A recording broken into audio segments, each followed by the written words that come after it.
Okay, go ahead, Shivesh. Hi, I'm Shivesh Pathak from the University of Illinois, and I'm going to be talking about a recent project I've been working on, which is a lightweight regularization for wave function parameter gradients in quantum Monte Carlo.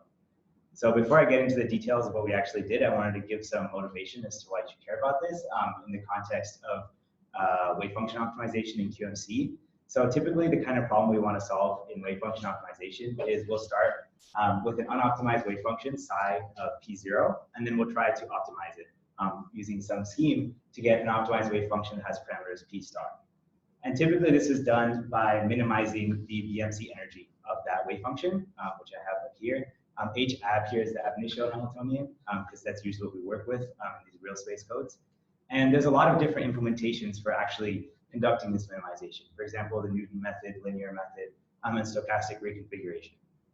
But all these different methods have one kind of shared computation, which is of this parameter gradient of the BMC energy. And that's used to actually iteratively update the parameters because we're trying to do some kind of high level gradient descent or minimization of this complicated function. The issue is that if you take a naive estimation of this quantity in BMC, it ends up having infinite variance. So here on the left-hand side, I have the parameter gradient of BMC, and on the right-hand side is a Monte Carlo estimate of that quantity. So EL is the local energy, which is the Hamiltonian acting on the wave function divided by the wave function. And the notation dp here, so partial with the subscript p, is for the partial derivative with respect to a parameter p. And then the brackets are Monte Carlo expectation values with respect to the wave function squared. That's the distribution. If you calculate the variance of the right-hand side here, you'll end up with one term which looks like this, where you have an E local times dp psi over psi quantity squared, and then the wave function squared, obviously. And then there'll be extra terms added on top of that. And the issue is this first term here that I've written down. It actually, if you try to compute it, in many cases it ends up being infinite. And the conditions for it to diverge is if the wave function is not an eigenstate of the Hamiltonian, which is generally true. And second, if the nodes of the wave function change as you vary the parameter you care about. So this could happen for determinantal coefficients and orbital coefficients. Those are usually the ones we work with. To get some intuition as to how this divergence happens, here's a plot with, on the axis is the distance or the normal coordinate to a node n. And you can see the wave function in green is linear, and it crosses that node, it hits a value of 0 at that node. And if you look at these two other wave functions, so the ab initio Hamiltonian acting on the wave function also returns a different wave function, and the partial derivative of the wave function with respect to a parameter are both going to be wave functions that don't share nodes with the original trial wave function. And so they're going to have some constant value near that node. And what that leads to is if we try to calculate this integrand here in the first term of the variance, we'll actually find that it diverges as 1 over the distance from the node squared. That 1 over r minus n squared term comes from the 4 factors of 1 over psi inside of the squared bracket and the 2 factors of psi outside of that bracket. So if you're trying to integrate this 1 over x squared function, it'll obviously diverge, and that's a problem for us. Now, the way that people typically deal with this right now is through a reweighting scheme and guiding wave functions. The idea is pretty straightforward. Instead of sampling the wave function squared, we'll sample some function f times the wave function squared. Oh, it vanished. Yeah, okay. But what we were working on in this project was trying to develop a method for getting a finite variance without having to rely on a guiding wave function. So without having to sample a different distribution than just the trial wave function squared. And the way that we got about this is by using a regularized estimator. The idea is we use the same estimator as before, but inside we now add this term f epsilon. And f epsilon is a function which regularizes the divergences we saw near the nodes in the previous slide. And when we do that, the variance now, again, has the same term, but in the integrand, there's an f epsilon squared. And I'll try to convince you that that specific term actually removes all the divergences that we saw before. So in the preprint, there's some details about what f epsilon looks like, but here I just have a diagram of the function itself. The idea is that within a distance epsilon of the nodes, so 2 epsilon here, the function f epsilon is something which is not just the value 1, and then outside of that is just the value 1. So it doesn't do anything outside of epsilon. And inside of epsilon, it has the important property that near the node, it's quadratic. And this quadratic term will help us remove the divergences we saw before. So if we take the integrand, we multiply it by f epsilon squared, we get the original ab over r minus n squared term, But then since f epsilon itself is quadratic and we square it, we get this quartic multiplication by r minus n to the 4th.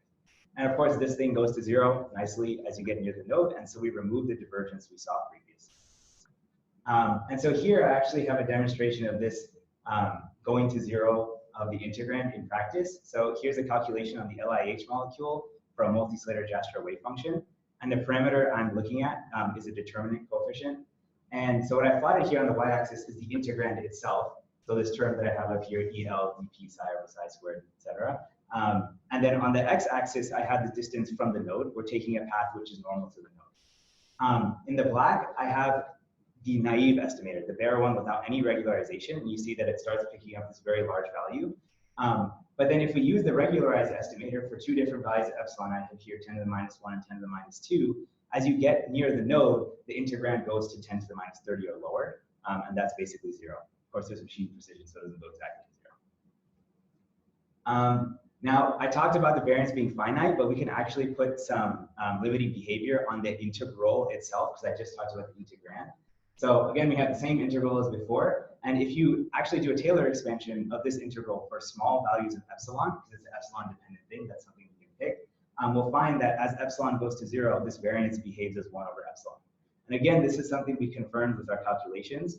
So using the previous diagram, there was this path along the node. We just integrate that integrand. And we'll find that for different values of epsilon, that we actually see this 1 over epsilon behavior. The y-axis and x-axis are both in logarithmic scale here. And an important fact is that even though we did a small epsilon expansion, this suppression of the variance actually extends a lot farther than what you might expect for a small epsilon expansion. So we get almost like 10 to the minus 5 to 10 to the minus 2 is the values of epsilon we could pick. That's like 3, and potentially more than 3 decades, I guess I wrote before here. And the cutoff where you can get 1 over epsilon. And so we could believe that this regularized estimator is actually pretty robust to the value of epsilon you pick. You don't have to pick a very specific value for it to work.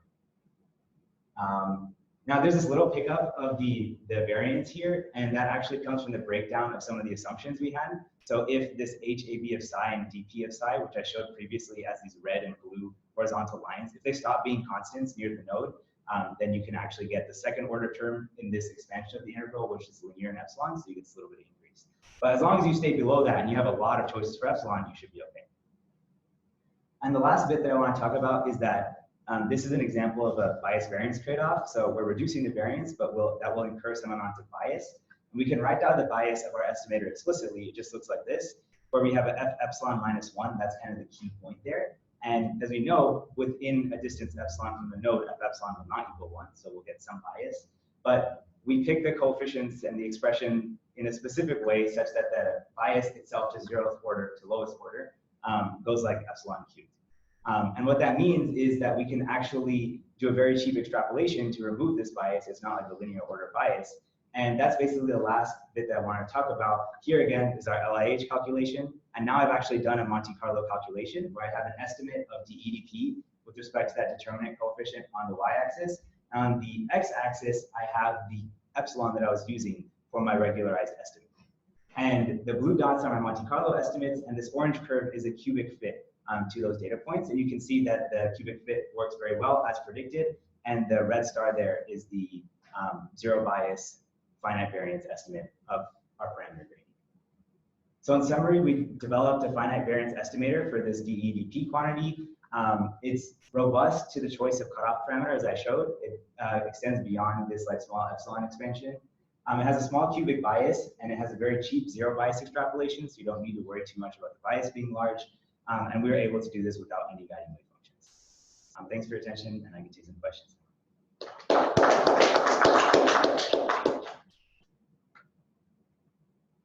I'm not sure I understand what the benefit of having no guiding wave function is. Mm-hmm. Is it just more expensive to use a guiding wave function, or? It also overcomplicates your algorithm a little bit because we have a trial wave function. So if you can avoid using the trial wave function, then you might as well. There's also some technical points that I could talk to you about a little bit later about why you might not want to use it. It's a little bit extended discussion. So yeah. You have something? You did this testing for a LIH molecule. Yeah. Would you expect the same range of epsilons to work for larger molecules or periodic systems?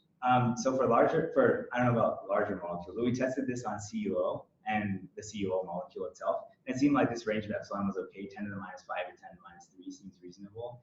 I don't have a great answer for periodic systems because I haven't tested it, but at least like the intuition of this small epsilon expansion extending out to 10 to the minus 2, 10 to the minus 1, 4, it gives you the intuition that as long as you don't hit these physical length scales, like you don't hit like 10% of your like lattice spacing, you should be okay. So it seems like a reasonable thing to use for periodic systems. Yeah. Also, none of these proofs have anything to do with the periodicity of the wave function. Yeah. Other questions?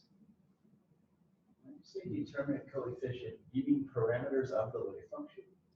Yeah, so we'll have a multi-determinant expansion, and then each determinant has a coefficient associated with it, right? Because they're taking a sum over determinants. So I'm talking about one of those determinant coefficients. We're varying the wave function with respect to that coefficient. Yeah. Okay, well, thank you very much, Shivesh, for an excellent talk.